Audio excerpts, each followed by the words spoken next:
Sir मैं आपको disturb तो नहीं कर रहा हूँ? नहीं नहीं एकदम डिस्टर्ब नहीं कर रहे। हमारे साथ कौन है आप जान रहे हैं। विकास सर हमें मिल जाते हैं जहाँ पे, तो लगता है कि कुछ तो ज्ञान ले लो इनसे, जो है थोड़ी सी बात तो कर लो। अभी तो चाय पी लो भाई साहब। चाय पी लेते हैं। तो हम ऐसे शो का नाम दे देंगे, विकास सर के साथ चाय पे चर्चा। चाय पे चर्चा की बहुत बात होती है ना जी। सर एक चीज मैं पूछना चाह रहा था, आपने नया चैनल बनाया है, क्यों बनाया, उसकी जरूरत क्यों पड़ी? वो नया क्या, मेरा पहला ही चैनल है, बाकी तो दृष्टि का चैनल है। दरअसल मैं चाहता हूं कि दृष्टि और मुझ में थोड़ा सा अंतराल बना रहे। दृष्टि एक उद्यम है, मेरा ही है। वहां मैं चाहता हूं कि वही कंटेंट है जो आईएएस की तैयारी के बारे में है। कई चीजें ऐसी होती हैं जिनका संबंध आईएएस से उतना सीधा नहीं होता। मेरे पर्सनल व्यूज हैं, तो मैं अपने पर्सनल व्यूज कहाँ शेयर करूं।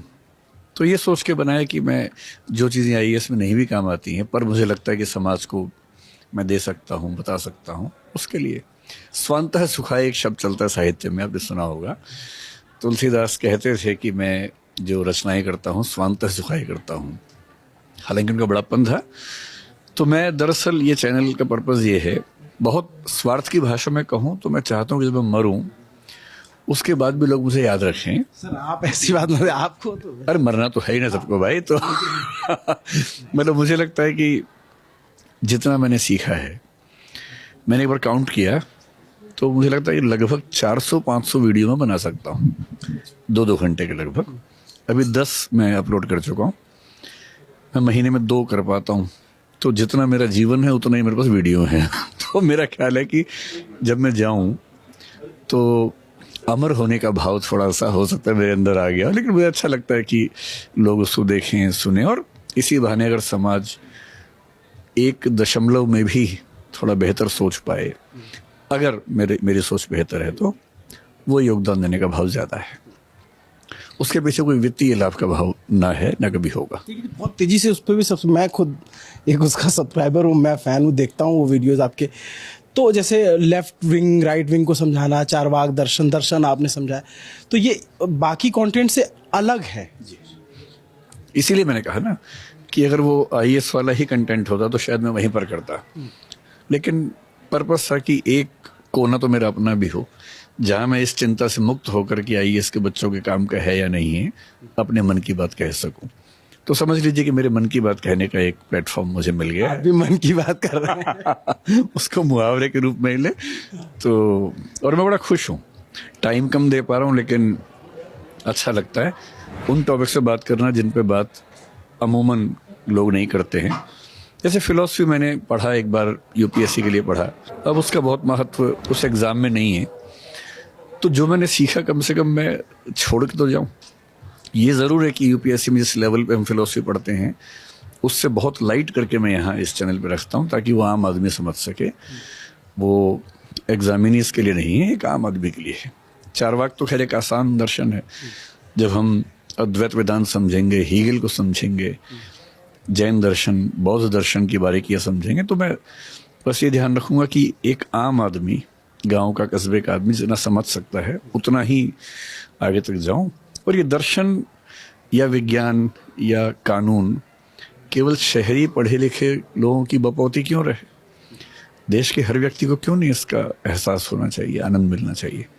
तो यही एक प्रयास है। देखिए कितना बीच बीच में चाय पी लीजिए, नहीं तो मैं डांट खाऊंगा ना। लोग कहेंगे ये हमारे सर को आ गया, ये पता नहीं कौन सा रिपोर्टर है और आकर के सर को चाय नहीं पीने दे रहा। सर अच्छा, एक इसके अलावा जो आपने चैनल्स का है और लोग उससे कनेक्ट कर ही रहे हैं, आप कोचिंग्स में जा रहे हैं क्या? अलग अलग सेंटर पे जाते हैं? मतलब अपनी जो प्रोफेशनल जिम्मेदारी है वो तो निभाता ही हूँ। चूंकि मैं इलाहाबाद प्रयागराज से हूँ, अब प्रयागराज हो गया, तो वहाँ के लड़के आपके बहुत चाहने वाले हैं और वो बीच बीच में पूछते रहते हैं कि क्योंकि उन्होंने देखी हमारे पहले पुरानी रिपोर्ट्स दी, तो भैया दिव्य कीर्ति सर कब आएंगे, इलाहाबाद कब आएंगे पूछते हैं, तो प्रयागराज कब आएंगे? ऐसा कुछ मैं लगभग हर 2-3 महीने में एक बार प्रयागराज, एक बार जयपुर जाता हूँ। कभी कभी गैप थोड़ा ज़्यादा हो जाता है, कभी कभी हर महीने भी हो जाता है। तो प्रयागराज अब मैं शायद इसी महीने या अगले महीने की शुरुआत में जाने वाला हूँ। सुन लो भैया, तुम लोग के लिए बहुत बड़ी खबर है। बढ़िया खबर नहीं तो अप्रैल तो पक्का है ही। अच्छा।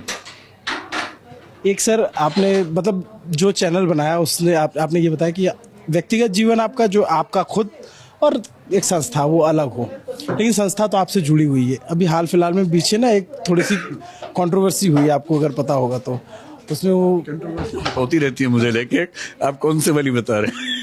वो ये हुई कि आप जो आपके ऊपर प्रेशर है, आप सरकार के दबाव में काम कर रहे हो। एक सिंगर हैं और ऐसा लगा उनके हस्बैंड दृष्टि नेहा नाम है उनका, तो आरोप लगा कि ऐसा दबाव में हुआ कि सारा प्रकरण हो गया, मैं सरकार के खिलाफ बोल रही हूँ। उन्होंने ऐसे आरोप लगा कि मैं सरकार के खिलाफ बोलती हूँ, इस वजह से मेरे पति की नौकरी चली गई दृष्टि आई से। आप जो है जो सत्य है वो बता दीजिए। मुझे ऐसा लगता नहीं कि नेहा जी ने कभी ऐसा आरोप लगाया, एक गलत उनके फहमी। समर्थकों ने। हाँ, देखिए इसमें दो तीन बातें। पहली बात, नेहा जी जो कर रही है मैं उसका सम्मान करता हूँ, दृष्टि परिवार भी सम्मान करते हैं, क्योंकि लोकतंत्र में एक अच्छा विपक्ष होना जरूरी है। मैं उनसे सहमत पूरी तरह से हूँ, मैं ये नहीं कह रहा हूँ, क्योंकि मैं केवल पक्ष केवल विपक्ष वाला व्यक्ति हूँ नहीं। मैं पॉलिटिकली न्यूट्रल रह के मूल्यांकन करना पसंद करता हूँ। लेकिन हाँ, विपक्ष की बड़ी भूमिका है और उनकी भूमिका काबिल तारीफ है। दूसरी बात यह है कि दृष्टि में जो काम होता है, हम एक कॉरपोरेट कल्चर में काम करते हैं, उसमें मनमानी भावनाओं से फैसले नहीं होते हैं। अगर मैं भी चाहूँ किसी को हटाना तो नहीं हटा सकता हूँ, क्योंकि रूल्स रेगुलेशंस हैं। हमारी एक एम्प्लॉय हैंडबुक है, उसके तहत सारा काम होता है।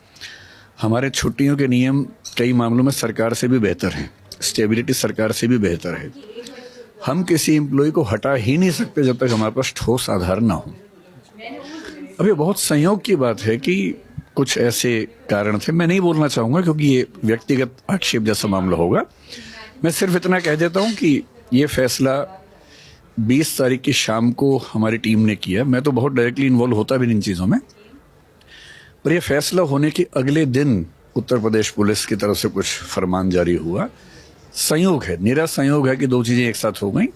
और कोई आरोप लगाना चाहे तो लगाए, लेकिन मुझे नहीं लगता किसी राज्य के मुख्यमंत्री को इतनी फुर्सत भी होगी कि वो इन चीज़ों में दखल देगा। और मतलब मुझे नहीं लगता कि हम इतने महत्वपूर्ण है कि कोई हमें फ़ोन करके बोलेगा कि आप ऐसा करें। हमें आज तक, मैं खुल के बात कह रहा हूँ, मुझे करीब 25 साल हो गए काम करते हुए, मुझे आज तक किसी भी पॉलिटिकल पार्टी के किसी भी नेता ने कोई भी फ़ोन करके दबाव नहीं डाला।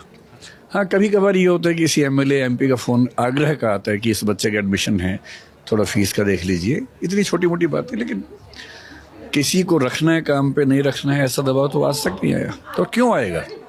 ऐसा नहीं होता। ये जो भैया अभी तक सारा चल रहा था, सोशल मीडिया पे फैलाया जा रहा था, लिखा पढ़ा जा रहा था, तो हमने कहा कि सर मिल गए तो सर से ही पूछ लेते हैं।